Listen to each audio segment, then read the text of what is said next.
All by myself. Looks like I'm gonna be all by myself. Wow, this is different. Usually at least Jamie or Mustafa's on with me to kick things off. Is there anybody waiting backstage?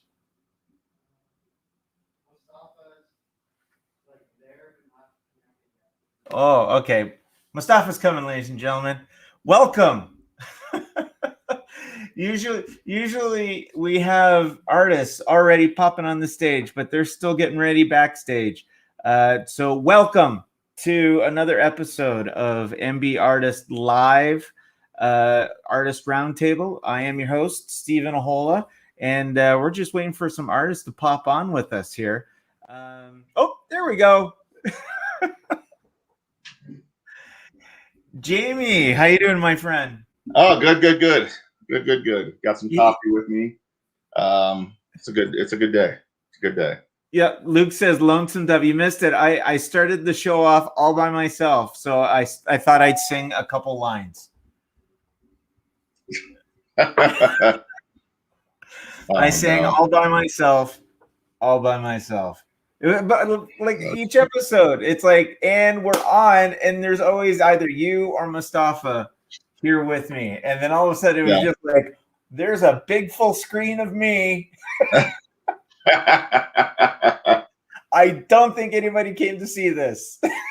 Well, I mean, it did give you an opportunity to test your singing chops, right?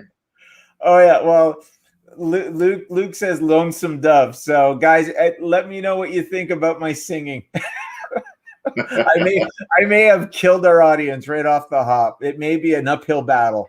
Anyways, ladies and gentlemen, welcome to MBartist Alley Live. I am your host, Stephen Ahola, and with me is my compatriot, Jamie Coker, pop artist specialist, and also the author of the best-selling series, that is getting cleaned out. We are almost out of Skeletor, Shredders, Cocos. They're getting bought up like Tic Tacs. What's that like, man? How does that feel? It's a good feeling.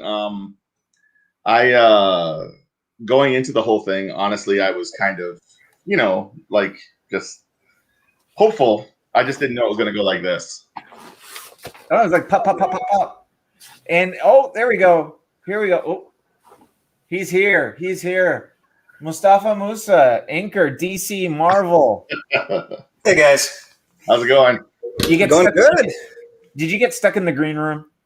I did have some festivities in the green room. Absolutely, yeah. No, I just had to restart my browser. Nothing too exciting. Yeah. Oh, okay. I thought maybe you were enjoying our virtual buffet in the green room. I wanted to see how well you would do without me, Steve. Did you see how well I did? I did. And then I got on in a hurry. I should have just went and go.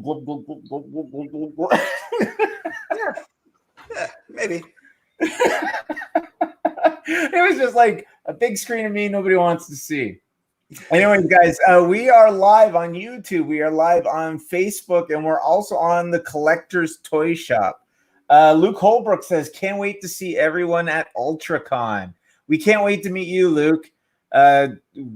We're all queued up for UltraCon. We're in the process of getting our UltraCon exclusives going. Irving has personally requested that our Golden Age tribute be Wiz Comics, and we hope that everybody will come down to UltraCon and have a Wiz with us. And I am going to dine on that joke until that show is over. Every cover is going to come in a yellow bag. That's it. Oh, jeez. I'm making it happen. Does it come with a free glass of lemonade? Lemonade. Yep. If life hands you lemons. So we're all excited. Yeah, and let's hope that I don't know about you guys down south, but up here in Canada, our numbers just all of a sudden went like this. So they're talking about us locking us down for a third time. So hopefully we can get a rollout of all these vaccinations so that we can go back and do shows. Unlike you guys have been doing shows anyway. Smaller shows. Yeah, that's true. Did you do anything? Actually, things are more open up, I think. Like there's more announcements about things opening up down here. Wow.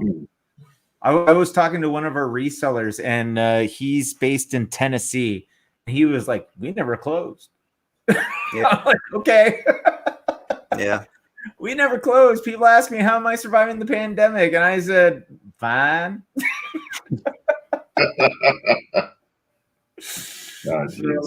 Anyway, guys, the way this works is that we are artists. We drew for a living. And because these shows have been put offline and Jamie is slowly adjusting his camera, we come on every week so we can engage with you, the people. So if you have any questions to ask us, please do drop it in the comments. And each question you ask will get you a ticket in a draw. And I do this little thing with my hand so it looks like I'm squishing my head. And we drop a ticket into the draw. And you can win one of our featured prints. Let's show what we have in store for today. There they are. Andre, how you doing? Thanks for coming, sir. Luke, do you have any questions? Andre, do you have any questions? Feel free to shoot. We got to start building. We got to start building this draw. So what we've got today is first is Venom by Bob Mccloud. That's available for today.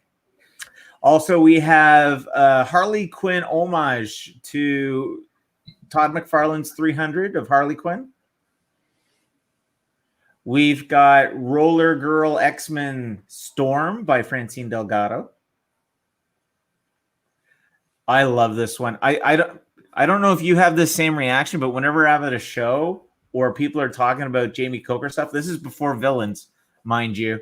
And ironically, it is a villain. This is the one piece everybody talks about, Jamie. What's the story on it? Oh, boy. They Live, classic movie, Carpenter. Something that, I was a wrestling fan when I was a kid. So Roddy Piper was, definitely a guy that I was aware of. Rock and Wrestling, Hulk Hogan's Rock and Wrestling was a thing I watched too. And yeah, if you can believe it. And no, I remember it. and so saw this, and I was just like, man, over the years as I've gotten older, I'm like, man, people are really kind of like paying homage to this movie, even in little ways. Like South Park did an homage, some other things. They've all done homages to it. And I was just like, you know what? I think I should do it. I mean, it's something that I try to look for opportunities to do stuff that maybe I don't see a lot of artwork of, or something that I feel like I can contribute to in a way that, means something maybe, or just something I haven't seen before. And then I knew I was going to do it when somebody came up to the show and I'm like, yeah, do you have any artwork for They Live? And once I got that, I was like, okay, that's it, doing it. And it turned out I actually got this done pretty quickly. It looks great. I love it. All right, let's move on to the next one. We've got James C. Mulligan's Vampirella. Oh, wow. People are just popping up now. Bob Mccloud, co-creator of New Mutants, just joined us. How you doing, sir? Okay, how's everybody? Good. And Francine, Barbie art director. So we're just rolling through the featured art prints this week. So we've got Joe Rubinstein's Phantom Lady. We've got John Hebert's Phantom Lady.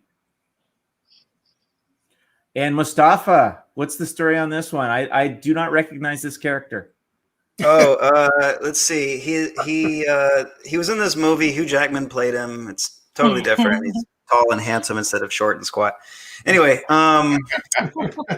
so let's see. Yeah, Wolverine. I think I was still kind of early on in doing conventions, and I had I had group shots of X-Men, but I didn't have anything that was just focused on Wolverine. And this buddy of mine from high school, he's always a really talented penciler, and I was like, hey, we should do like a Wolverine just ripping through a Sentinel. And we kind of worked on it while we were at a show in our little free time and stuff. And I think it came out so cool. Like it's got that kind of like mid-90s Joe Mad vibe to it. And so like I couldn't wait to ink it, and it's one of my favorite pieces, really. Oh yeah, I love it. I love the emotion of it. Just out of curiosity, did you intentionally make the Sentinel in the background look like a Pez dispenser? I think the creators did, actually. Yeah, a Pez dispenser. Yeah. Don't you just want to reach in and grab a candy? I mean, I think that's what he did. Yeah. All right, let's move on to the next one. Oh, okay, Franklin. All right, let's move on. Let's circle back to get that out of there. All right. Talk about yours. You always do the same. What inspired you to Franklinize that thing? A paycheck. Actually, this one's funny. The one thing about this specific piece is when I did it, this was when so when I first started at Nelvana, everything was still done on cells. And then they started up their own department called Still Art. And this was when Photoshop literally just came out. So we kind of were trying to find out what is the process of actually when you're done a drawing and you ink it, how do you go about using Photoshop and making that work and everything? And this piece here originally, like the eye was green, like it was so messed up, and it got out to all the marketing departments, and it was just, I just remember it was just a brutal mess. But anyways, there you go, Franklin for the kids who are in their 20s, because apparently kids today don't remember Franklin. All right, Bob, I want to talk about the Venom piece. Yeah. What's the story on the Venom piece? I did a Venom miniseries back in the 90s, and for the first issue, they were really into all those special effect covers at that time, foil covers and embossed covers and everything. And they wanted to do something tricky with this cover in just a design sense. And they were just going to have someone in the office do it or something. And I said, oh no, you got to let me do the cover for my miniseries first issue. Come on, guys. I had to really talk them into letting me do this cover. And he said, well, do a sketch for us and tell us what you can come up with. And so I came up with this sketch idea, and they liked it and made it glow in the dark. So does this issue actually glow in the dark? Yeah. That's one of the questions. Skylar Homer asks, does the Venom glow in the dark? So the answer, Skylar, is yes. If you buy the comic, it glows in the dark. No, if you buy the print, it will not glow in the dark. But I'm sure opportunity wobbly pops, it might get there. So Skylar, we're just because you kicked it off. First question of the day, we're going to give you a ticket. So that's how it works, guys. We want you to ask questions, and we're going to answer them. So each time you ask a question, you get a ticket for a free print. So we've got one more because Francine came halfway through. Let's fast forward. Let's click the button. Fast forward to Fran. Oh, there it is. Oh, Francine. Hey. What do we got? Oh, what we got here is Storm, Mohawk Storm. Being part of, this is a part of the series that I was doing, that is like grabbing some of the X-Girls and X-Men girls and putting them together in a roller derby team. And yeah, this is my version of Storm being part of this team. Skylar has a question, a very important question. He asks, 11 by 17, how much? Shipping? All right, Skylar, excellent question, and I'm glad you asked. There's 3 ways you can get our featured prints for today. Number 1, you ask a question, you go in the draw, you might win it. Number 2, you can go on MBartist.com, and if you put it in and you put free shipping on checkout, you get free shipping. So the cost on this print, if you want just the fine art, it's $30. If you want the platinum, it's $50. And then we also have canvases available. So if you want to go to MBartist.com and look up, I think he liked the Venom, just go to Bob Mccloud Venom, and it'll come in and you can fill your boots. So free shipping. So 11 by 17, depends on which one you want. It can be 30, it could be 50. And then also, if you just don't want to go on our website, just drop in claim in whichever one you want, and Jamie will take care of you. Oh, 12 by, sorry. They're not, I just got corrected by Jamie. They're not 11 by 17. They're 12 by 18. That's our smallest. My bad. Anyway, look at that. You get 2 tickets for asking very good questions. All right. So that's the housekeeping for today in terms of our featured prints and how to go about getting them. Once again, everybody, we are on YouTube, we are on Facebook, and we're also on the Collector's Toy Shop. And going around the wheel, we've got Jamie Coker, pop art specialist, and also auteur of the best-selling Villain series. We've got inker, DC Marvel inker, Mustafa Musa. We've got co-creator of the New Mutants, Bob Mccloud, and also unknown G.I. Joe #1 artist. I still get that. It is not a no anymore because we have been telling it. So yeah. Every once in a while, goes, I can't believe Bob Mccloud did G.I. Joe #1. I'm like, believe it. It's on all the top of the CGCs. Yeah. And also we've got Barbie art director, Francine Delgado. Francine, how's Barbie coming? I love that he always gives me the title Barbie art director. It's a very new gig, and it's super cool, and it's very interested. I don't do that much art, and I'm just getting deep into the Barbie world. So very pink and very glamorous. Did you grow up a fan of Barbie? Oh, hell no. No. I remember my sister used to have a lot of Barbies, and I was like, I'm not gonna play with little dolls. I used to create my own paper dolls, and I love it because I spent hours drawing their clothes, and then I play like 10 minutes. But most of my play game was like drawing their clothes and outfits and cutting them and putting them, and yeah. I don't know. You remember those old paper dolls that they came with a book and you probably with your boys, but for girls that was a thing. And I really like them. I think my parents didn't have money, so they couldn't buy me some at the time, or they I don't know because they have my sister had Barbies. I don't remember why I didn't have the original ones, but I draw them. I maybe I like to draw. I draw them and I draw the clothes and cut it and play with that, but never much with Barbies. Interesting life just bring me to another direction. All right. So here's a more important question. Raise your hand if you actually cut Barbie's hair.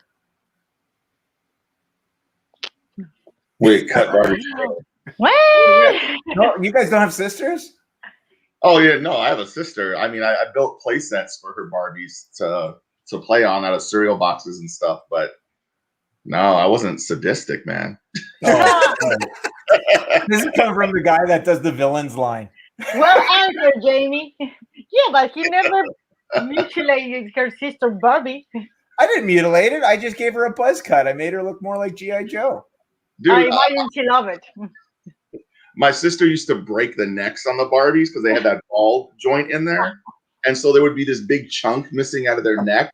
So we'd have to push the head all the way down so they'd be like this. And then play with the dead pigs after that. And my mom always thought I was the one who broke them. Was never me, Mom. Never me. Brendan says, hey guys, I'm driving and listening. Brendan, if you have any questions, let us know. Today might be your day. Well, let's go around the table on that one. Francine, what did you play with when you were a kid? Okay, I just mentioned that I play with the paper dolls because I like to create the clothes and dress them. And I usually play with my cousins' boy toys because my parents never buy me boy toys. But I love to play with their toys, their Transformers or their stupid cars that I didn't have. Yeah, I was one of those girls that didn't like girls' toys. Yeah, and I played a lot with imagination, just grabbing any stupid thing and doing whatever you imagine with. Bob, what was your favorite toy growing up? Probably my HO scale cars. I had a racetrack where I'd race these little HO scale cars around. Are those the ones with the little triggers and you'd pull it and they just whip around on a track? Might have had a trigger. That's maybe. Yeah, they're what, maybe 2 inches long and go really fast. And I had this enormous track that my dad put onto a sheet of 4x8 foot plywood and rigged up pulleys above my bed on the ceiling so I could raise it up to the ceiling while I was sleeping and then lower it down onto my bed when I wanted to use it. That's awesome. Wow. That's cool. So your bed was a transformer. Yeah. That's cool. And see, that's a cool toy to play with. Yeah, I loved it. I had a lot of fun with it. Mustafa, what did you play with as a kid? Well, I mean, of course, Transformers was my big toys, the Gen 1 Transformers. So like all the key figures I had. And then when it was like birthday or Christmas, I'd get the big guys. You know, I got Fortress Maximus, Omega Supreme, Scorponok, all those really hard to find ones now that I probably did not take care of that are in my mom's garage somewhere.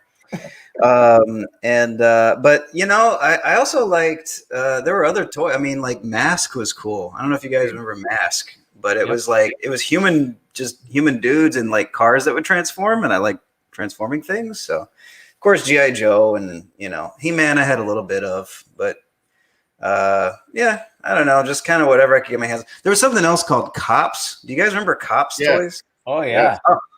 So I was a big fan of Cops toys, and one of the thing I liked most about it was the artwork on the packaging.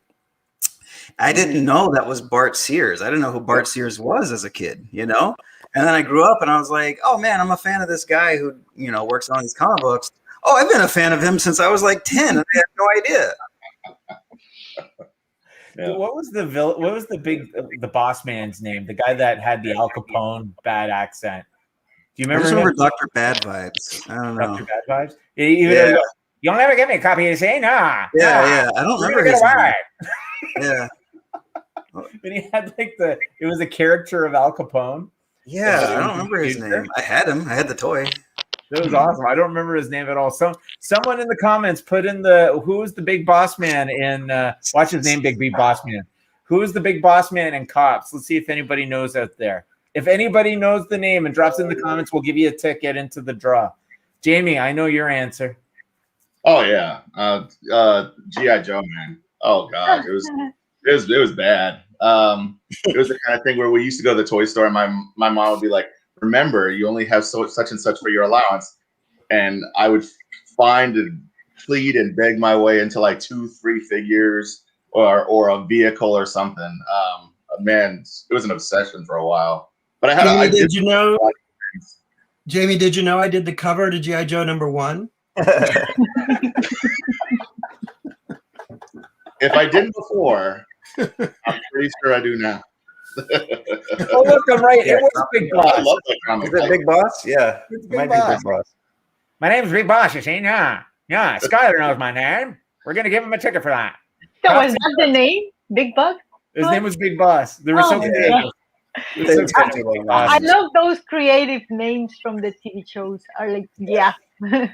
Let's call the bad guy, the bad big boss guy, Big Boss. Big Boss.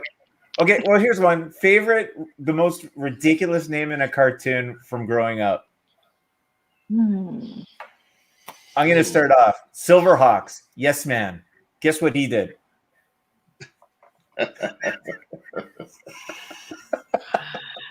He was a yes man. He would always go, yes. Nobody remembers Silverhawks? Am I all alone? Hello? Is this thing on? I don't think my mic's working. Bob, To be fair, it wasn't as influential as Thundercats. Oh no! Well, it was like Thundercats, and then they went. Yeah, it was like Thundercats. Was it Thundercats, Silverhawks, and Tiger Sharks? Yeah, Tiger Sharks. Yeah. Man, Tiger Sharks was so bad they only gave him 8 minutes on a compilation show on Sunday mornings. Oh man. But their toys go for thousands of dollars. Bob, growing up, what was a silly name for a character in a show? You realize I grew up a long time ago, Steve. It's hard to remember those shows. There was Quick Draw McGraw. Yep. And there was, what was it? Yogi Bear had Boo Boo Bear. Was it really Boo Boo Bear? I thought it was just Boo Boo Bear. Okay, Yeah, you win. Boo-Boo. Snagglepuss is pretty bad, I guess. Yeah. Yeah. Hey there, Boo Boo. You know what's funny is the whole thing. Hey, let's go get a picnic basket. You know the whole thing about the Pepe Le Pew. If you really thought about it and you went through the entire Warner Brother Looney Tune lineup, they all should be canceled. yeah. Like seriously, Bugs Bunny's a crossdresser. Daffy Duck's bipolar. Like just go through the whole thing. It's not just Pepe Le Pew. Yeah, I'm not touching this. Yeah. Leave them alone. Leave them alone. What's wrong? If he's a little bit bipolar, leave him alone. He don't need to cry. He just needs some meds. That's it. Brandon says, Baby Louie. Baba Louie. Baba Louie.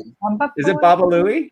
It's Baba He's Louie. saying Baba Booey. He's doing a Howard Stern thing. Brandon, be careful. We'll put you back in Facebook jail. Is that a question? That's not a question. Okay. But yeah, even the Hanna-Barbera ones, the Boo Boo Bear. Nobody calls him Boo Boo Bear now. Hey, you say hey boo boo. Yeah. Yeah, they're Boo Boo. No? Jamie, Just you got Boo-Boo. just Boo Boo? Jamie, you got one? There's got to be a G.I. Joe name that you think is just why. Oh boy, a lot of them are just weird, but boy, oof, I really got to think about it. Well, what I do you think remember- about, Brandon says Pepe Le Pew taught us how not to act as children. Well, I don't think everybody got that memo, but all right. So did you guys realize that because when I was growing up, I heard all these cartoons in Spanish, and they translate almost everything, but they didn't translate everything. So, for example, the Thundercats in Costa Rica, they were called Thundercats, but we didn't have an idea that means the translation, what it means. We didn't have an idea that cat is actually a cat and the thunder is actually a thunder, right? So when you put it together, it's a cool name in English, but for us it was just like it's like a group band name. It's just the name of their band. They're Thundercats. I don't know what that means. And that happened with all the other cartoons. So when you grown up or when you start learning English and you start realizing like, so it's Leon. His name is not just like, imagine someone called Leonora, but for a guy, Leono. So it all, a lot of stuff start making more sense when you actually know the language that they meant to be. So for me, it was a little bit different than for all of you because some of the names you actually know the meaning, and for me, it was just a name. So you know, there's a lot of times I hear Lionel as the leader of the Thundercats, and I don't know if it was just lost in translation or what. I'm like, it's Lion. Oh, it's his name isn't Lionel. It's not like Lionel Richie or something. You know, Wouldn't that be awesome though? Lionel Richie. Yes, that's a T-shirt right there. Lionel Richie. Lionel Richie. Yeah, dancing on the ceiling or whatever. That's a teacher. Yeah. That's a teacher. A good one. Yeah. Luke Holbrook says Star Wars Squid Head. There you go. And with Star Wars, the R2D2, for us growing up, his name was Arturito, like a name called Arturo, but little Arturo. Arturo Dito? Yeah, like little Arturo, Arturito. Oh, that's and awesome. Then you realize, like, oh, holy cow, that are actually, that's not a name. It's R2. Okay, and that happens with all the cartoons. Like, okay, so it's very different. A lot of stuff gets lost in translation. Yasin from Germany says, hello and greetings. I love artwork of Mustafa. Yasin, thanks for joining us. We're glad you love Mustafa's stuff. Appreciate it. Ask him a question. We'll throw it out there. We're looking for questions, guys. You ask questions, we throw it out there, and it gets you a ticket to a draw. Don't feel bad about it. For the longest time when I was growing up, I didn't realize that Empire Strikes Back was actually what they did in the movie. I just took it as a photo. What are you doing? I'm going to see Empire Strikes Back. It never even dawned on me. That's like same with Raiders of the Lost Ark. It's just when you're a kid, that's the title. You don't really break it down in terms of, they're raiding the Lost Ark. That makes perfect sense. Yeah, that might be on you, actually, I think. They're really helping you out on that. Also explains why I sing all by myself. Oh. Well, it wouldn't make sense if you had somebody with you. Well, here's what. So we were talking about toys. So when I was a kid, do you remember? Did you ever want like an electric, one of those remote controlled cars when you were a kid? Oh yeah. So did you guys have one of those? Yeah, I saved up for months. Yeah. So, and did everybody have the grandmother that would buy like the cheap toys, or they'd get them from like garage sales or something like that? No. Okay, that's on me too. That's on me too. So anyways, I was telling my kid about how my grandmother for Christmas got me, I always wanted a radio controlled car. She got me the truck, but the problem was it was the one with the wire connected to it. Oh, so you can only go so you have to follow around, like you just have to follow around your toy. So all the kids are sitting on the curb, and there's little Steven. Hey, good. You were getting a lot of exercise thanks to your grandma. Yeah. Oh man. My kid was howling for 10 minutes straight on what I was telling her. Well, and at least you got your car. They never buy me a car. So at least you got one. Yeah. All right, guys. So once again, like we talked about, it's all about the questions. You drop the questions, we'll answer. Yasin. Right now, we've heard from Yasin, Luke, Brendan. Who else have we heard? Skylar. Guys, if you've got any questions, throw it out there. Right now, we're bantering right now about toys. In terms of the toys aspect of it, have you guys ever? Well, I guess I know the answer of this, but I want to show a cool toy that I have here. That is very cool. Look at this. And Die of Envy if you don't have it. Oh, that's awesome. It's so nice. So cool. That was a great movie. So yeah, like maybe growing up I didn't have the best toys, but now I can get any toy that I want. Yeah, that movie proved that Vin Diesel can make good movies. Yeah, it's his best performance. I've said this many times. It's his best performance. I don't know. He's pretty good as a tree. No. Iron Giant is better. In turn, well, there's a good question. Underrated movie that you guys love that you don't think got the respect it needed. Bob. Oh, don't start with me. I've seen so many movies. Yeah, I start with Jamie. Jamie's Like what genre? What? Like just any movie? Any movie. Any movie? Oh boy. Let's give people ideas. Tonight they're gonna go home and they're gonna go on Netflix or HBO or whatever. What movie do you guys love that you think didn't get enough respect? I know Francine's answer.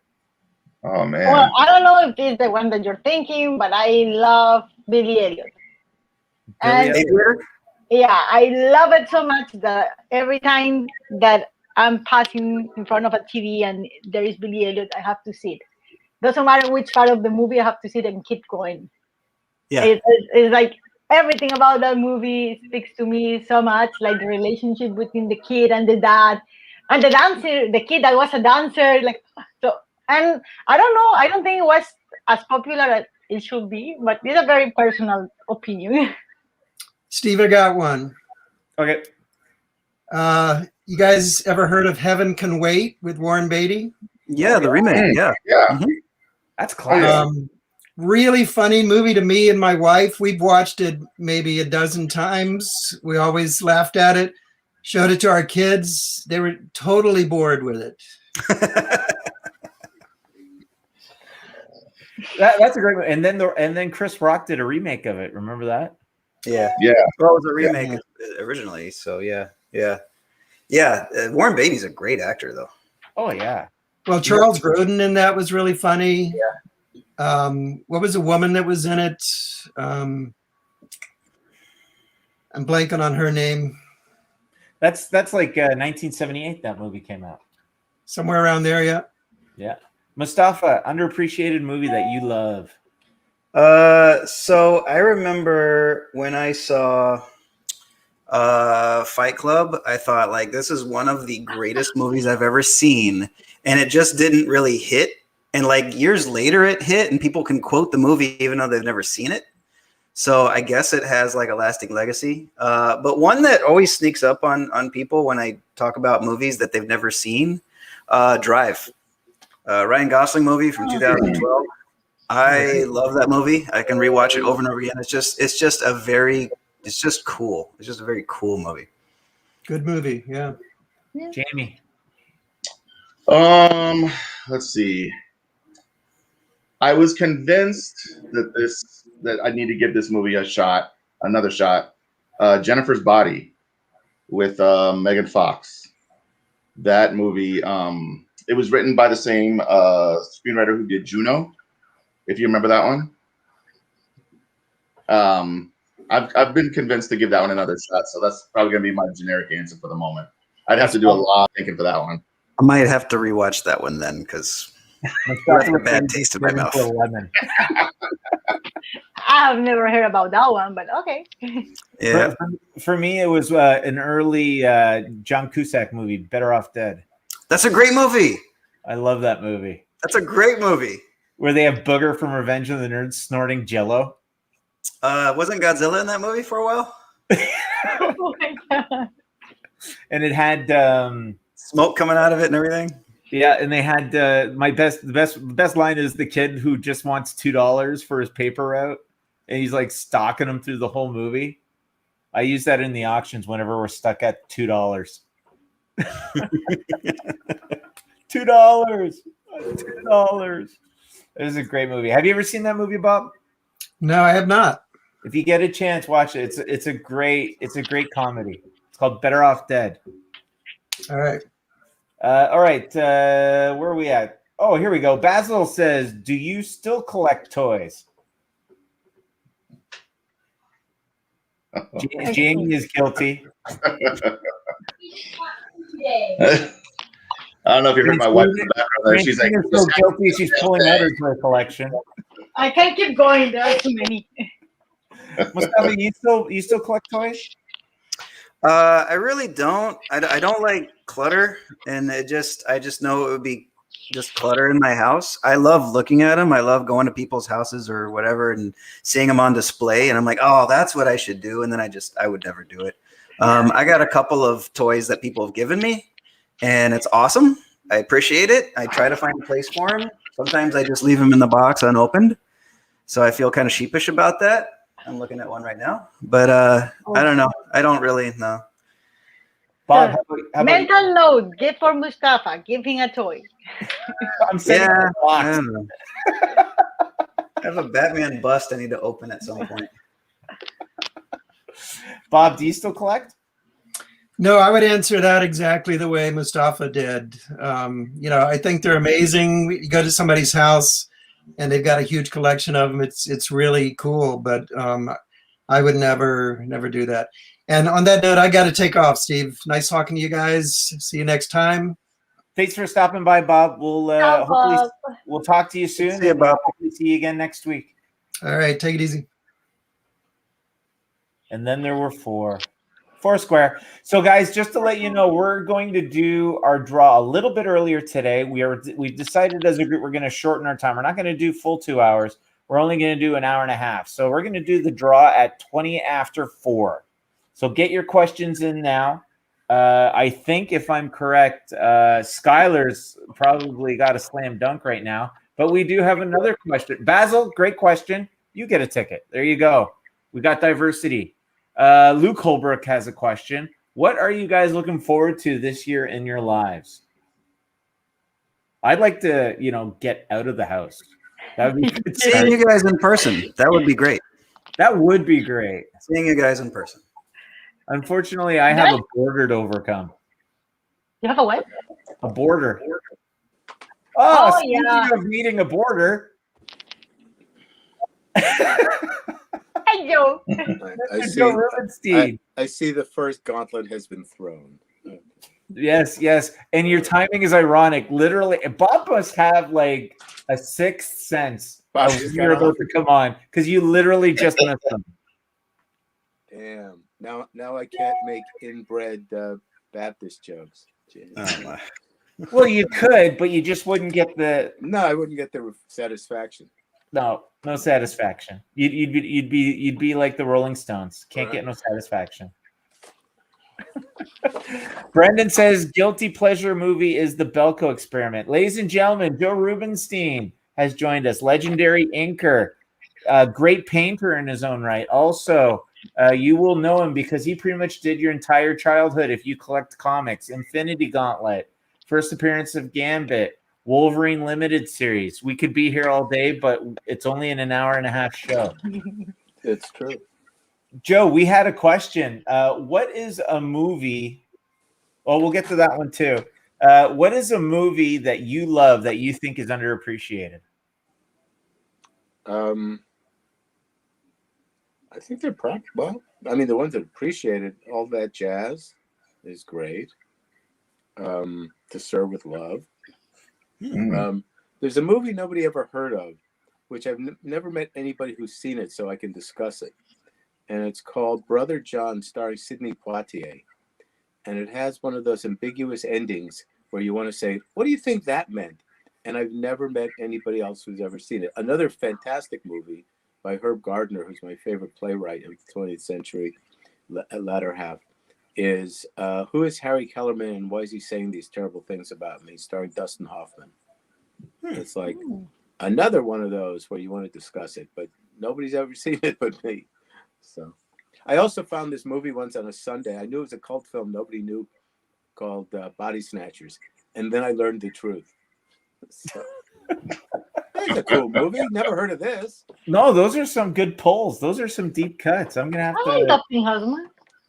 Yeah, I'm gonna have to dig up my IMDb and see if I can find that. Especially that one title that doesn't end. Oh, Harry Kellerman.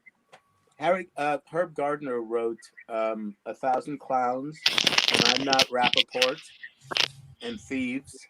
And he's, in my mind, he's sort of the more intellectual Neil Simon. He's sort of like a cross between Neil Simon and Woody Allen. And Dustin Hoffman plays this guy who's a world famous songwriter. He's on the cover of Time magazine, and his life's falling apart, and he can't figure out how to find happiness. And then we have all kinds of cross-cutting flashbacks to understand his life. So, and Shel Silverstein, the children's book author, he plays a singer in a band in it and wrote the theme song to the movie. Wow. While you're pontificating, That one I want to watch. I'm not pontificating. I'm no, they're great pulls. They're great. Pontificating has a negative connotation. You Canadians are too hypersensitive. That's true. It must be the lack of culture. Go ahead. Well, that we're allowed to be sensitive because we have healthcare. Look, that's good. Look, I'm doing a Buck Rogers. Oh, cool. For you people. Thank you. I appreciate it. Us people appreciate it. Look at that. Right. Guys, that's going to be our Series 5 Golden Age tribute, Famous Funnies featuring Buck Rogers. Since you like my paintings. I love that. That's amazing, Joe. It's a watercolor. It's a Green Goblin. It's a Green Goblin. Actually, let's catch up here. Luke, let's finish Luke's question. I don't think we really answered it. What are you guys looking forward to this year in your lives? Now, Mustafa said meeting everybody in person. That would be fantastic. Is anybody else looking forward to anything this year? Well, yeah, for me to be like finally going out. So I'm looking forward for this stupid pandemic to be over. How about you, Joe? You looking forward to anything this year? Ending the existentialist pain of being. Wow, that's a tough one. Okay, I can't top that one. How about you, Mustafa? Or the next season of No, next season of what? Just say no. I don't know. There are no next seasons, apparently.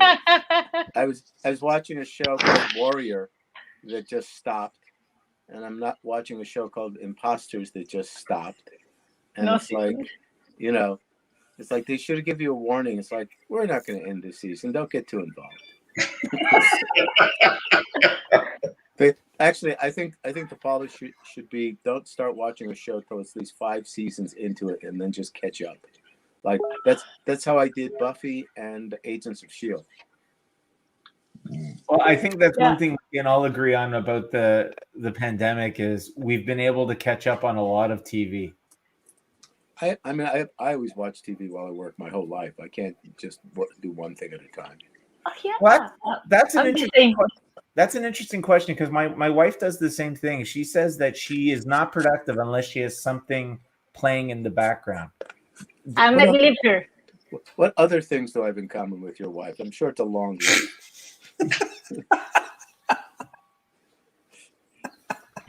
I was going to go somewhere with that, but I thought better of it. For you, helping what? All I know is I'm going to go kiss her now and close my eyes and see you, and that's going to be scary.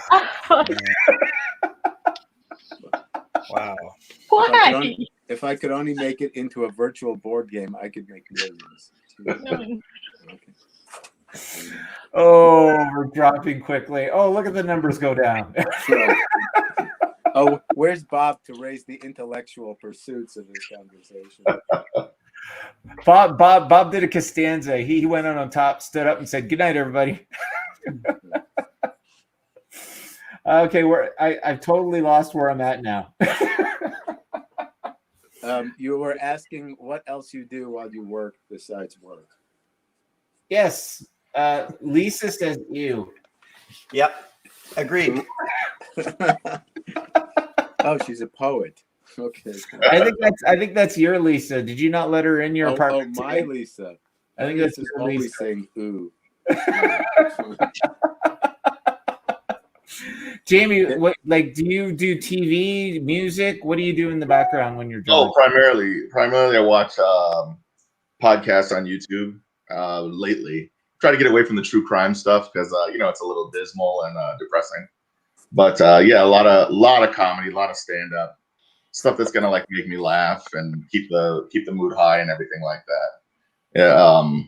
So yeah, even while I'm drawing dark stuff like toys being destroyed or giant ants destroying cities, or basic general destruction. It's always nice to have something in the background to make you laugh.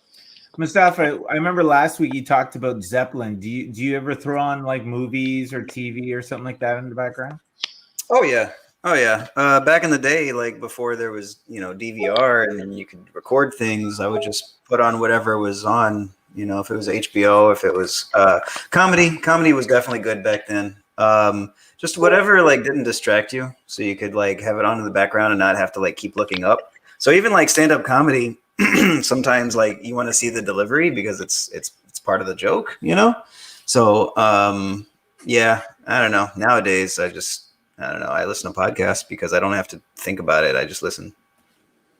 Brendan says, "Hey, Steven, that's an inscription of your book. How did you both draw my Untitled Childhood?" Brendan, it's pretty easy. If you did comic books, that's Joe's domain. If you watched animation, that's where I come into play. That's the point of difference. But we're going to give you – that's a question. We're going to give you a ticket because I know last week you asked questions like all day long and you still didn't win. So we got to make up for that, I think. But Brendan does have another question. If you were a henchman, which villain would you want to work for? Ooh. Asking everybody? Yeah. Go ahead, Joe. Okay. If you were a henchman, which villain would you want to work for? Catwoman. I'm sure there are lovely perks like scratching my back. I don't know. Okay. So Joe's joining Catwoman in heists. Francine, what about you? What villain I will work with or for, because I'm a henchman. I think If you work for Catwoman, she'll teach you how to lick yourself. Oh my God. No? not something that I need to learn from Catwoman. Okay, funny.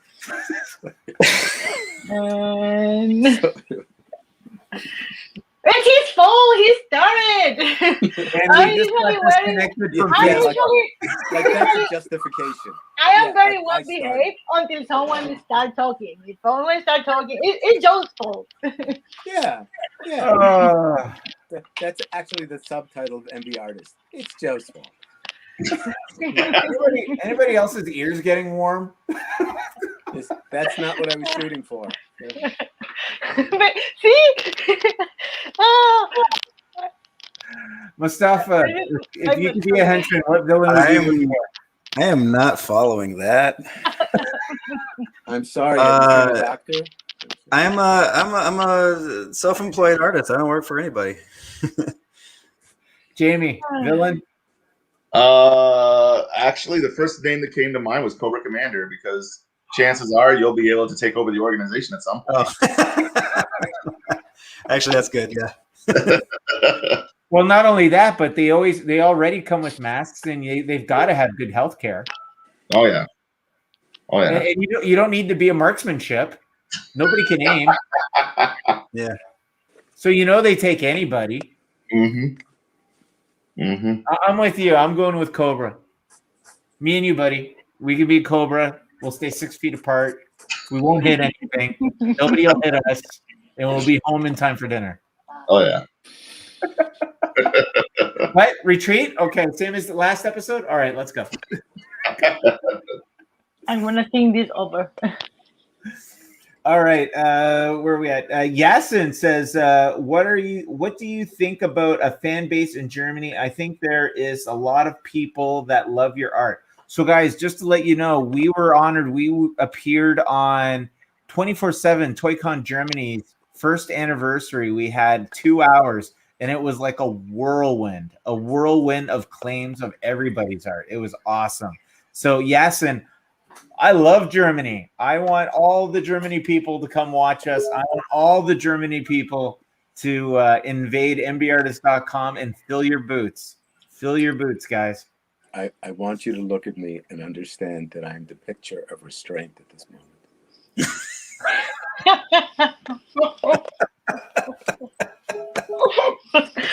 That might be very difficult for you.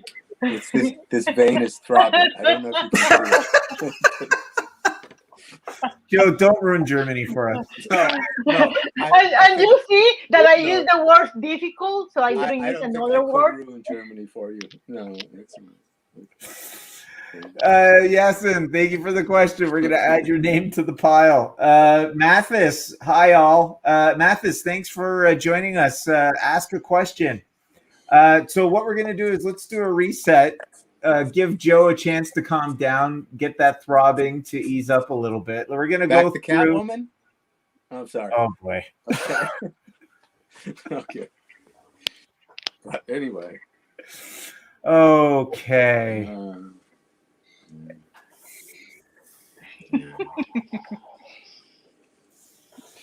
What do? You take a commercial break here? This is where I need to get Look, Eric to put an intermission up. This is my mood at this very Is it time to moment. show artwork? Yeah, let's show artwork. Yeah, let's show artwork. This is my mood right now. See? Yay! That's If I'm feeling a certain way, I'll do flashcards for you. Just like so. That was cool. Yeah. Okay. This has kind of gone off the rails. Let's roll it back. All right, let's do a reset. Ladies and gentlemen, welcome to MBartist Alley Live. I am Stephen Ahola. We're surrounded by the artists of MBartist. We're going to go through. We got Jamie Coker. We've got Mustafa Musa, Francine Delgado, and Joe. I'm going to get you kicked off of Facebook, Rubenstein. Let's run through the featured prints for today. Number 1 is Venom by Bob Mccloud. It's every week. Number 2 is Chad Harden. Yes, we're back. We haven't been kicked off yet, Joe. We've got Chad Harden's Harley Quinn 300 homage. We've got Francine Delgado's X-Men Roller Girl. That Chad Harden's going to make somebody a wonderful wife. We've got Jamie Coker's They Live. James C. Mulligan's Vampirella. We've got, hey, Joe, we got one of yours. Phantom Lady. What's the story on this Phantom Lady? That's a gun in my hand. What? It's a very comely lady. It's pretty much the exact same cover, just done with my figures. So, when in the old days, before people used to slab comic books and make sure that they were perfect condition, those things were usually rolled up and used for pleasure. So it's. I have no segue to that. All right, moving on. We have John Hebert's Phantom Lady. Where's John? John's usually crashing the party by now. John is the party. John is the party. We got Mustafa Musa's Wolverine. Hey, Mustafa, does anybody call you something short for your name? Is there a nickname for you? Yeah, friends will call me things when they've got to know me a while. Yeah, I like, just MOS, just Mos.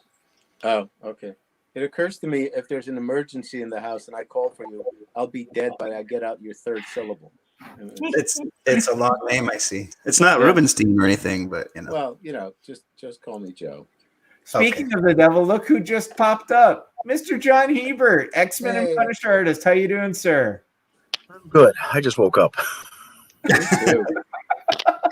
You missed were your ears getting warm too from Joe? What's that? Joe's on fire. Were your ears getting warm too? Uh-oh. I just,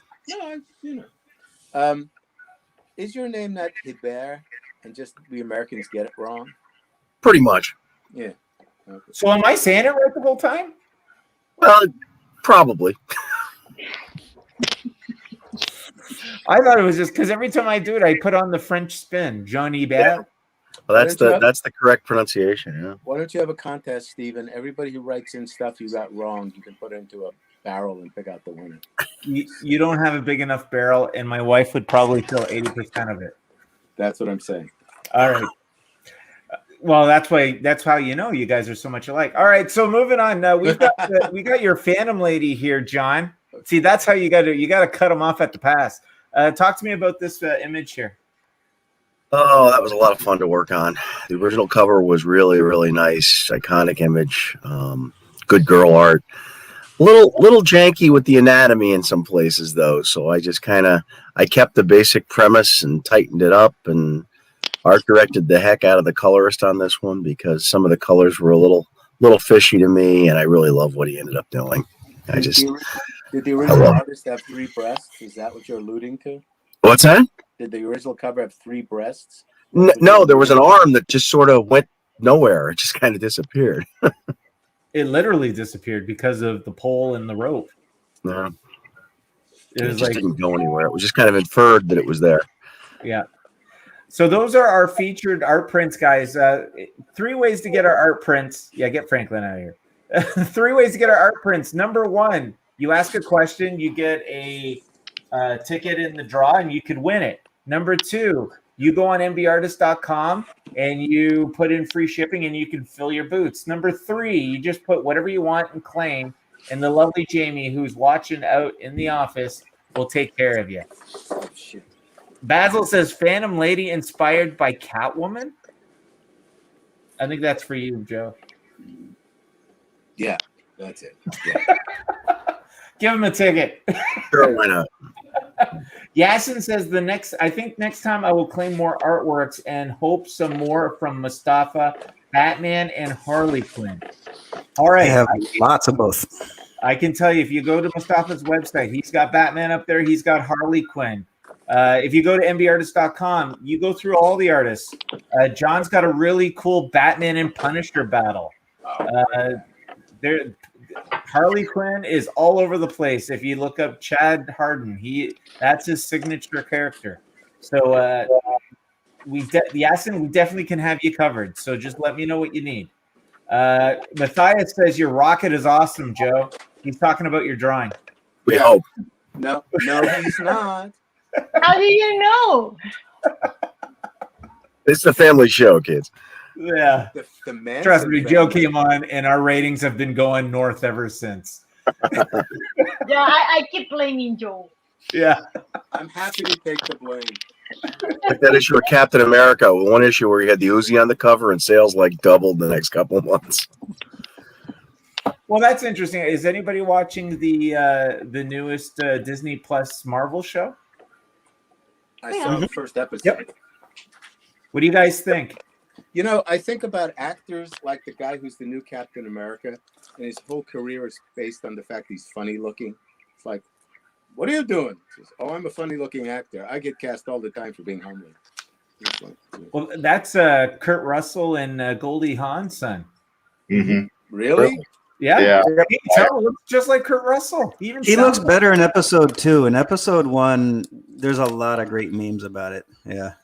I think they did that on purpose, though. It's kind of like when they showed the Quicksilver at the end of WandaVision. They purposely made him look like the Quicksilver from the X-Men movies. But the very next show, like the silver hair was gone. It was all blonde, and the outfit was gone. He was wearing. It wasn't blonde.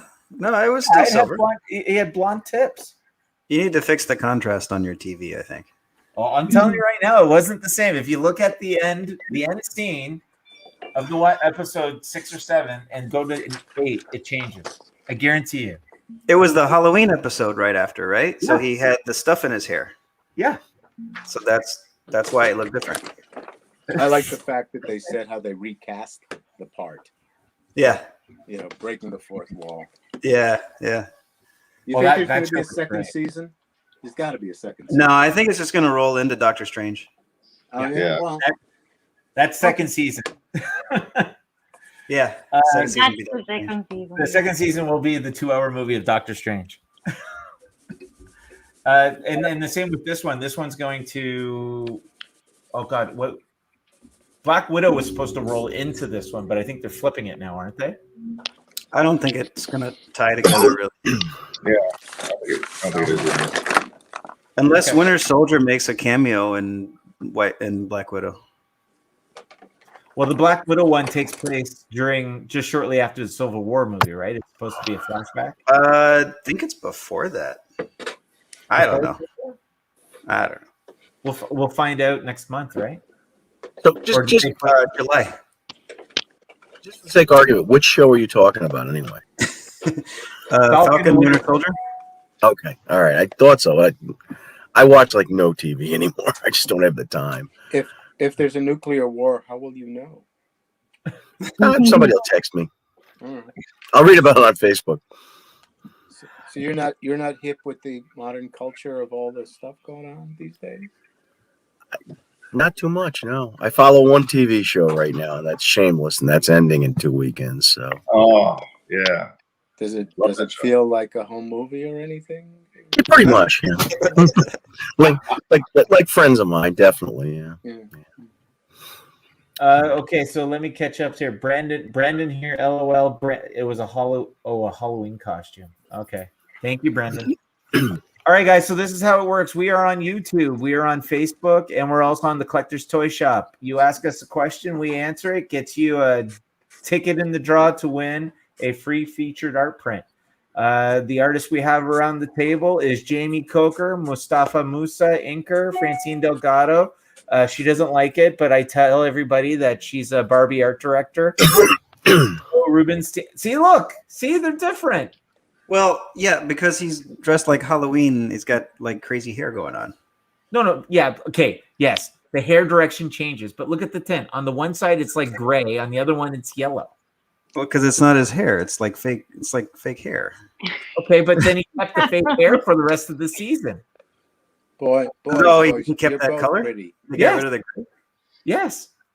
They got rid of the silver. He never wears a leather jacket from the rest of the series, and his hair is always up like. I think they're trying to tease that he might be Mephisto, but it never happened.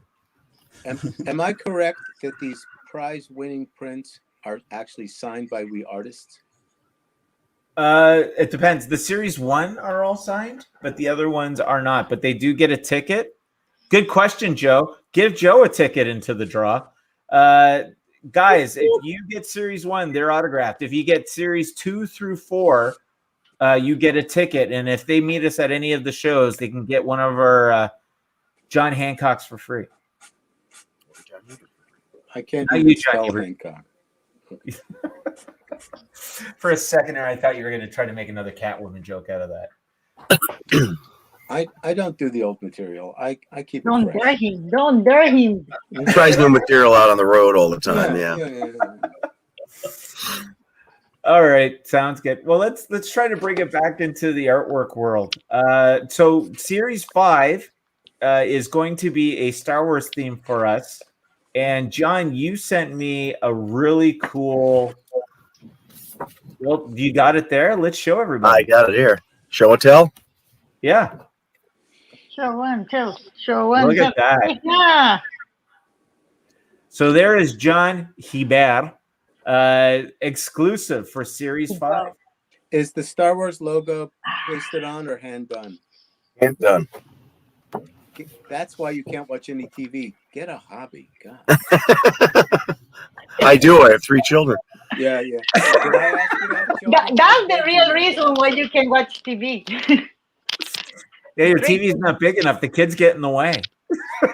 Worst part of this thing is originally I was going to paste the logo on this. Then Steve said, no, you got to draw it on. I had it all penciled, so I had to erase. Right. That was a day of gently erasing that whole area and then penciling the logo and whatnot. But yeah, that's hand done. In case you haven't noticed, Joe hates doing logos. So do I. Yet I keep doing it. Yeah, you keep doing doing many things. We have a question from Basil. A question from my son. Did you do any art for video games? There's a good question. Has anybody here done video game artwork? I did a couple of boxes for video games. Other than that, no. Which ones? Oh, God. One was a Spider-Man versus the Fearsome Five thing for Activision way back, probably 91, 92. And the other was a box cover for, oh, God, I can't remember the name of it. It was some locally produced video game. And it was like the Titans of Rome or whatever, Greece fighting. And it was a quick paycheck. So these 5 bad guys get together and they go, "What are we gonna call ourselves?" Well, it's 5 of us. The Aristocrats. That's good. Yeah, right. We know that joke. No, and I wrote it. Right. See, it would have Oh, been you know funnier. that If joke they- too. Okay. it would have been funnier if they were the fearsome six. And we're fearsome. You know, Those we're kind are of sexy. depressed too, but the depressed five doesn't really make people.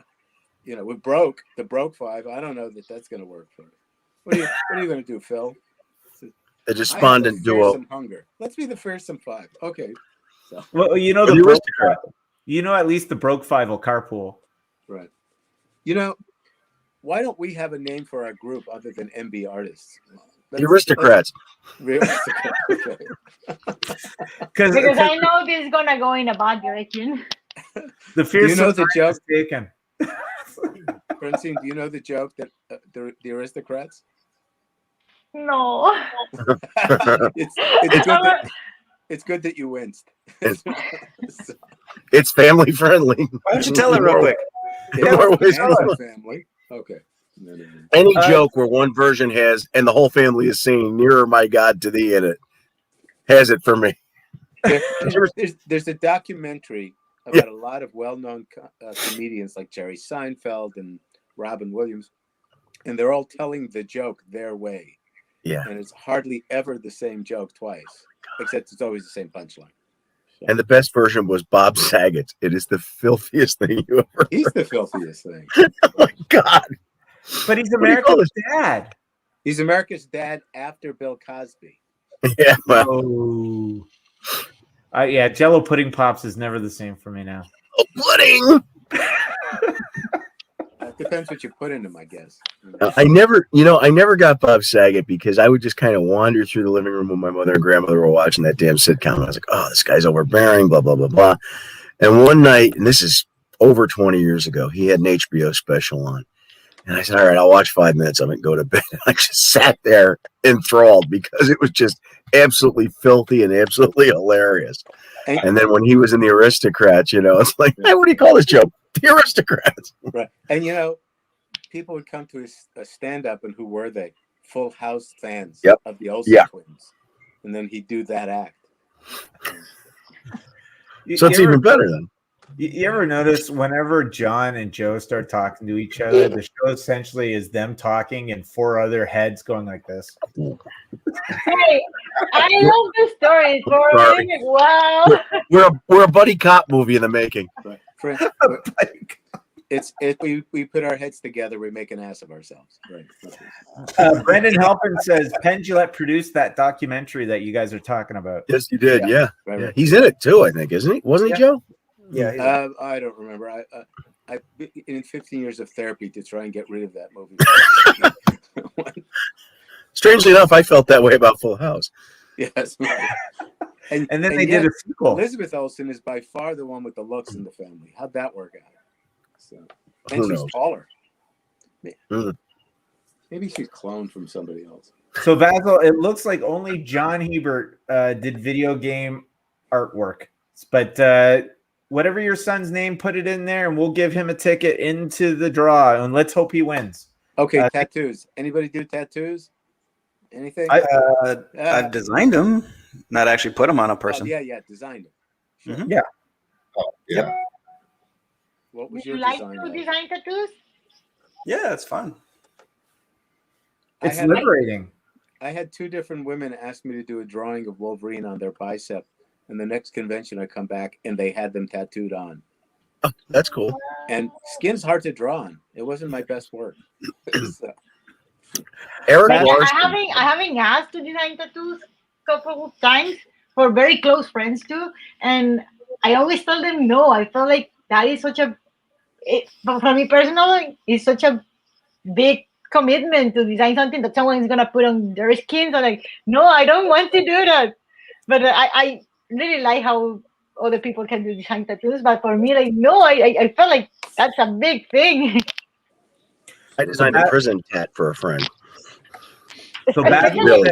Yeah, especially if it's for a friend. What about if you don't like it and they ended liking it? Well, here's the punchline. A couple of years later, we stopped talking and never really spoke again. And every morning he got up and when he was shaving, he had to look at that penguin on his arm. So and he just passed a couple of weeks ago. So we've been thinking about that a lot. But did you ask for that section back? I was tempted.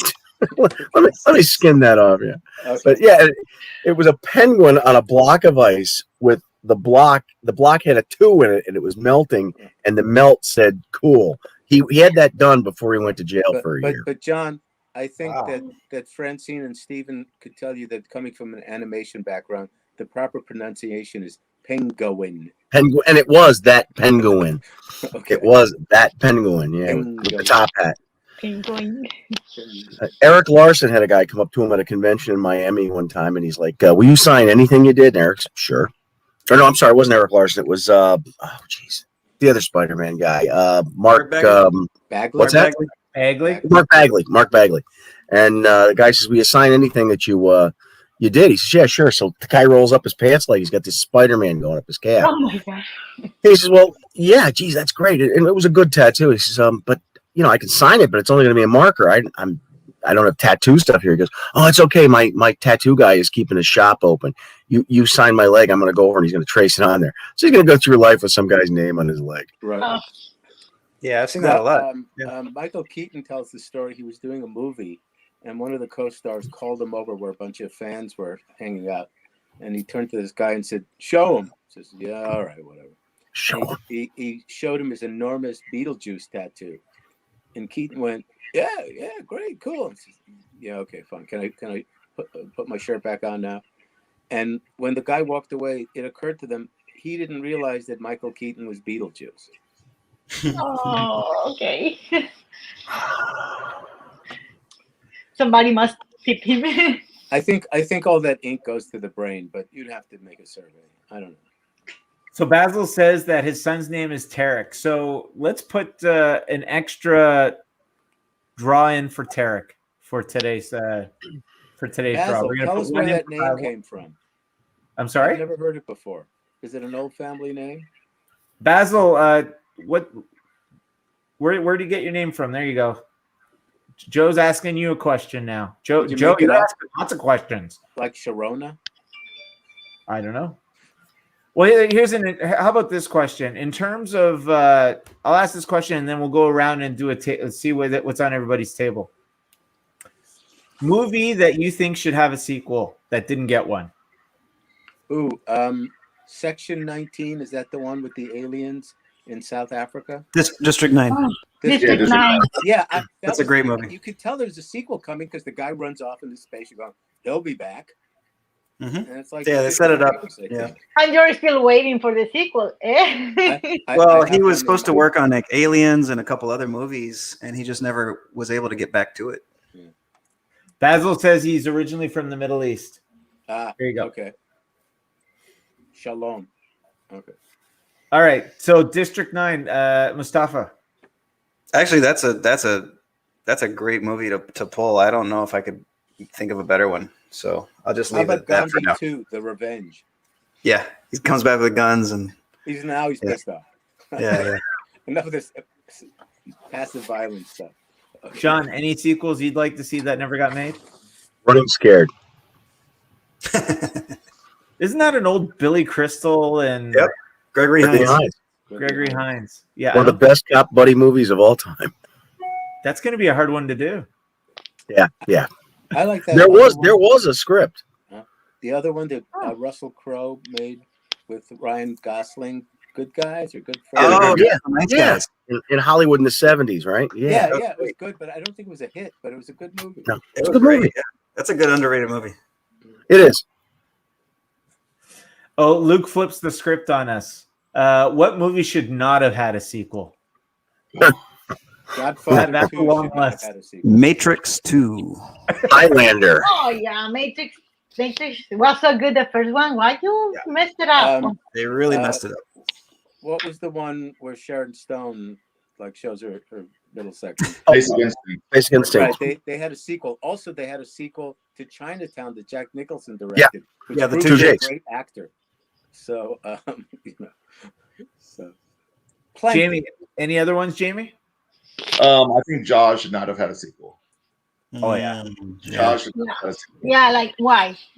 Sometimes it's like why you're gonna do a sequel if you're gonna destroy. For some time, I felt like all the sequels were just destroying the original movies.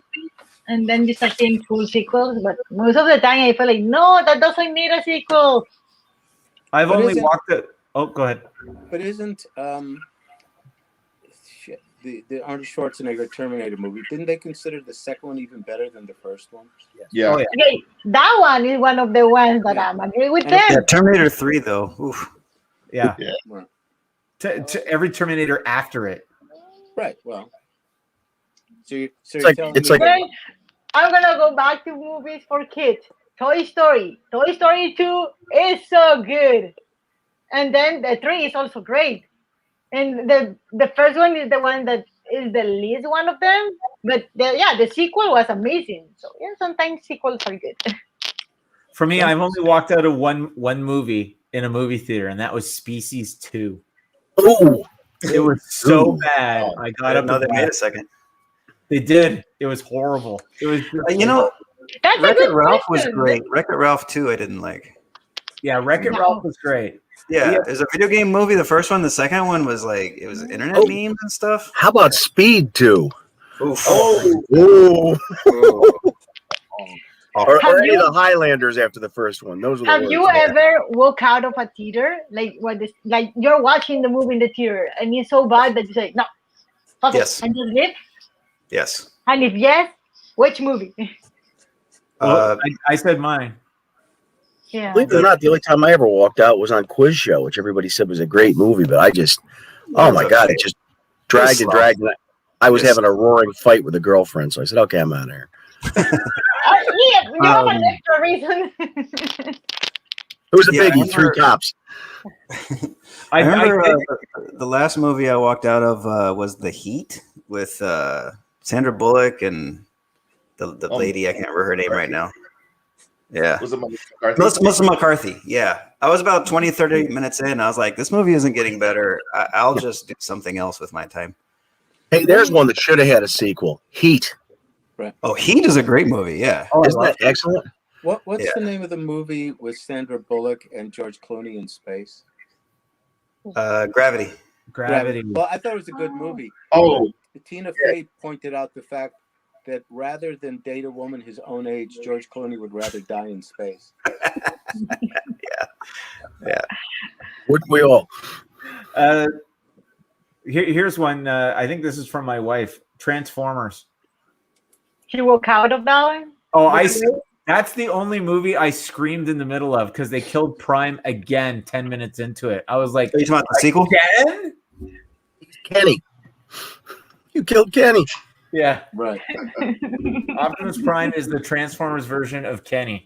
There you go. Oh. But you know, directors are the only artists who, one, usually can't afford their own supplies, and two, you go halfway through and you go, I don't know if this is working. I better just wipe it out and start again. You know, so it's like when the guy sees the last X-Men movie with Phoenix, does he look at it and go, "This sucks. I'm dead," or does he go, "They'll never notice"? I mean, nobody purposely makes a bad movie, but why are there so many bad movies? Because it's so hard to make even an okay movie. There's like It is hard.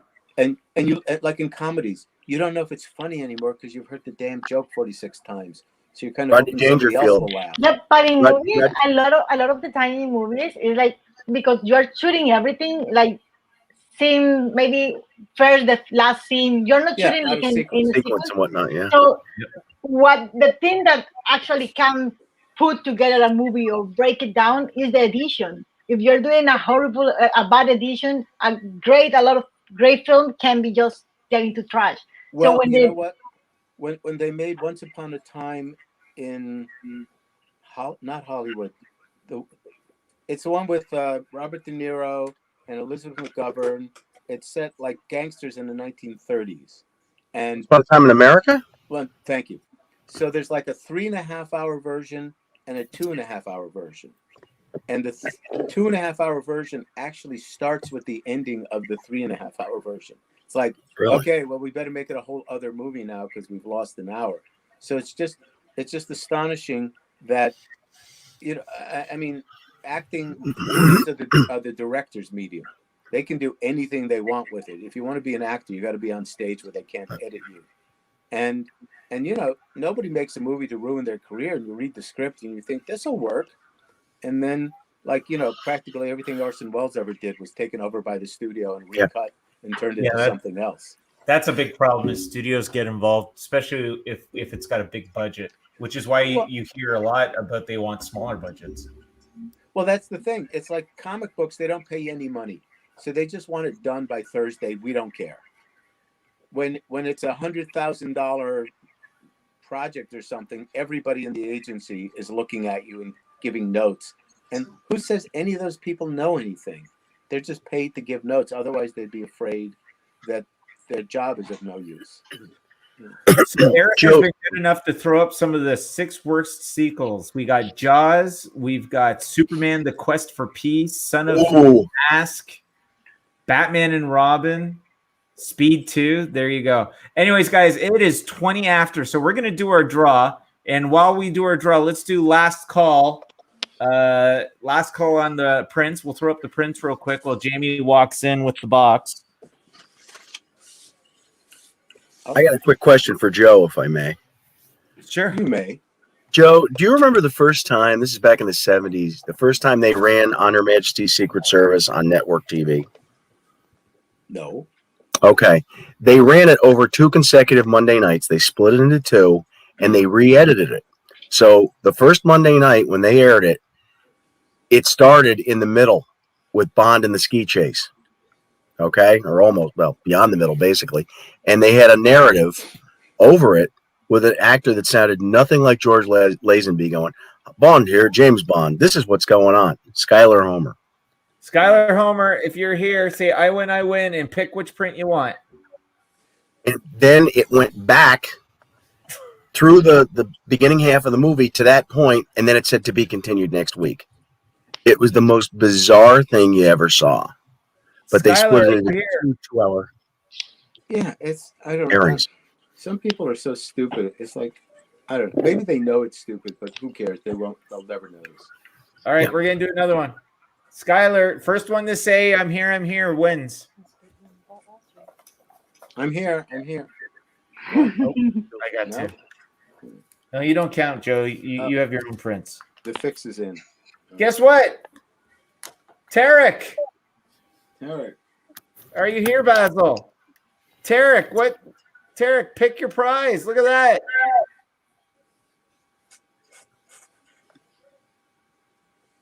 Basil, are you here? Tarek needs to pick his prize.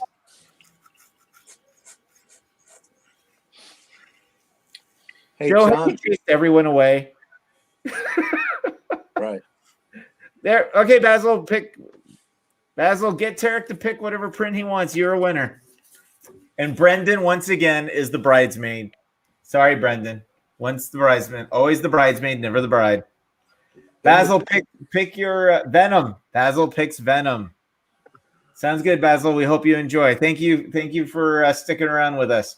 All right. Did you get your question answered there, John? Yes, he did. Awesome. There we go. Anyways, guys, we got 5 minutes left until we sign off. We're doing a shorter. We're only gonna do a hour and a half now because Mustafa's got to go. Is it because of me? Oh, you're full. I think less is more is what it is. No? No. Well, the thing that just to leverage off Joe was talking about, when you're shooting a film, I got lucky enough in a previous life that I actually was able to do some short films and work in the industry a little bit, that there's so many moving parts that's going on that when they all click, it is such a rare thing. And a lot of it has to do with the director. How strong is that director? Can he hold it together and be able to cook all these different puzzle pieces and also be a dynamic enough creative person that he understands all the different stages that a film goes through, whether it's from script to storyboarding, shooting, editing, post. It's very.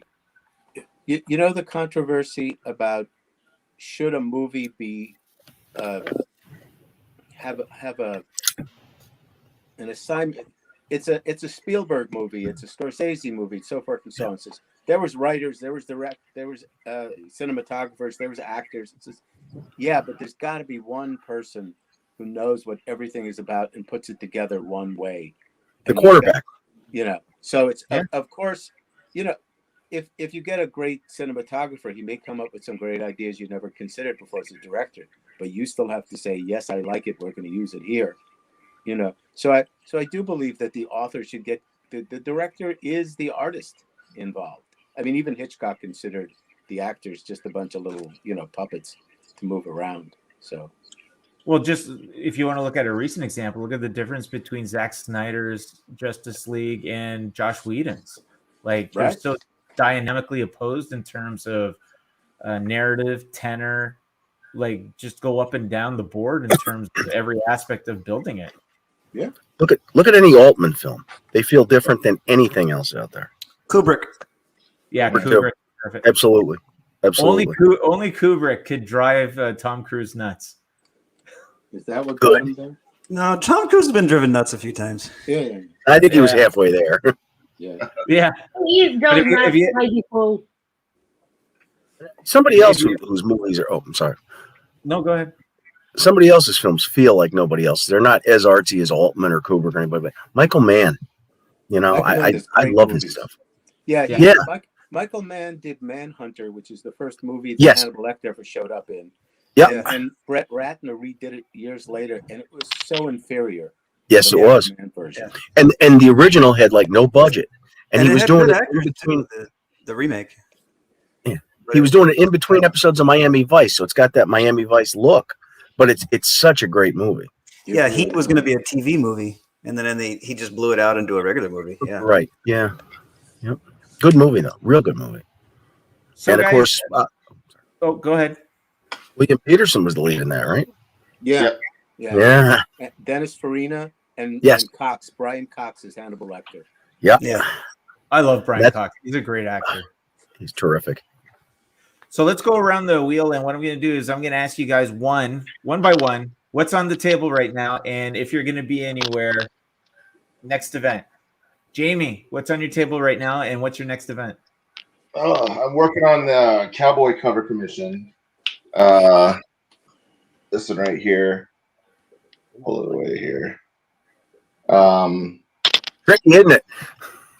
Yeah, it's a zombie cowboy thing. And my next one is, let's see, in 2 weeks. It's going to be Wisconsin, the QuadCon. Yeah.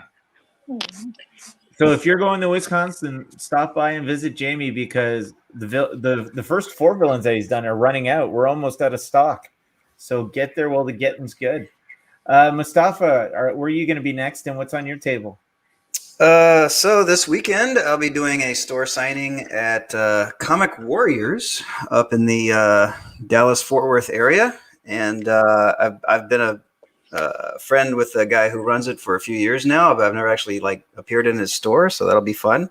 I'll be doing it with the amazing Ariel Diaz. Once again, we're doing a store signing, and I got some anime stuff. Anime is very easy, very fast. So here's a little Dragon Ball thing I had to do here. Hey, tread lightly. Anime was my mom's name. Okay, sure. Oh. Well, she's easy. And then as it's what's it called? My Hero Academia thing going on. So That's cool. Very cool. Francine, what's on your table? Well, I have this one now as I'm sharing the screen, so I don't know if you can see it. Oh, there we go. So it's Nice. a cover for a writer that he's drawing. He has his book already drawn, and he asked me for the cover, so he commissioned me the cover. And it's a bunch of characters that I don't know, but he gave me like a bunch of characters that I need to put together, and told me basically like what he wanted, and that he wanted to look like in a chaotic kind of post-apocalyptic environment. And this is it. This is what I was working on. Do you have your Star Wars you can throw up real quick? I thought that was really cool. Or Oh, do you want to yeah. wait till it's done? I can show something here because I love spoilers.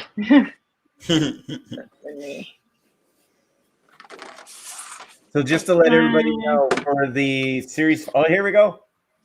yeah. Look at that. So Nice. this is what I'm Very taking cool. on. Yeah.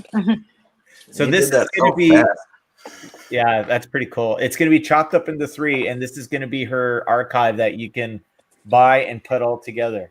So just to let everybody know, in 2 weeks, all the Star Wars Series 5 will be up for pre-order on MBartist.com and on all the individual artist sites. So look for it. Some really cool stuff. Joe, what's on your desk right now? I just finished this Buck Rogers recreation thing that you guys are going to be using. Very Based on the cool. Frazetta cover, and I don't actually know the name of this company, but I'm inking a cover for an indie crowd. Oh wow. Okay. And I have no idea where I'm going to be next, and I guess MBartist will tell me where I'm going to be next. Well, I can tell you, your first spot, if it's with us, is going to be at West Palm Beach. Last weekend of August, we're all going to be there, and we're all going to take a whiz as our Golden Age tribute. Right. I gotta run. All right. Thanks for your time, Joe. Thank Same to Joe. Bye. Take care. Bye. John, Joe. you showed us your Star Wars. Thank you. What's next on your table? Well, for 24 hours or so, I'm going to be working on a little Godzilla drawing for this guy here. I've been promising it to him for weeks. And then I'm on another Star Wars piece for you all. Probably a killer, in my opinion, Han Solo piece, because I love Han Solo, and maybe something kind of comedy based, a little Han Solo's Revenge or something. Just a neat little piece to have. And then thank you. And where I'm going to be next? Well, probably a bar near you. Other than that, the only booking I have firm is West Palm.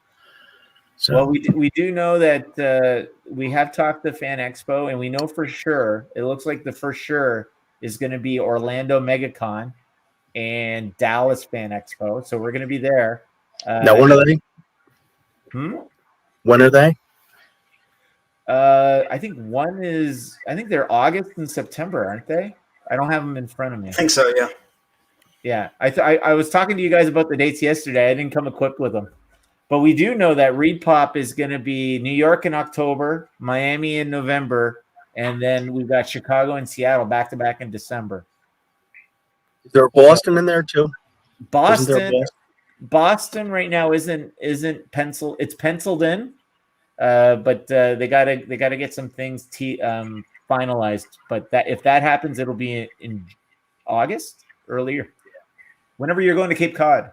Yeah, I know. So I'm going to try to book Cape Cod, so it's the middle weekend, so I can actually come off the beach, come in and do the show, and then go back. Yeah. But pretty soon we'll have it up on the sites, and we'll start being able to do pre-orders that you can do event pickups. So that'd be cool. And we'll also start getting everybody's commissions back online, so that everybody can start pre-ordering commissions and so forth. But Luke, just let's go on a positive. Luke says, looking forward to getting some of John's Star Wars work. Me too. He sent me the black and white. All right, guys. I said we'd shut it down at 4:30. It's at 4:35. So if you guys want to cut out, I appreciate your time. I really do. And I'm just going to close out for everybody. I think I ran through most of the stuff I wanted to talk about, but just to run through it one more time. There will be no auction for us. The Lost Toy Box will not be on this Friday because apparently it's a holiday. So we're going to honor the holiday. And I don't work by myself too well. I think we saw that at the top of the show. So we're going to take a knee this Friday, but we will be back a week after for the Lost Toy Box, and we will be back next Wednesday for the next episode of MBartist Alley Live. And if you have any suggestions or questions that you want us to talk about, feel free to DM me or drop it in the comments when we post the next event. So, guys, I think short and sweet is working. And let's say goodbye, everybody. Ciao and happy holidays, everybody. See you all soon. Take care. Have a great Easter. Stay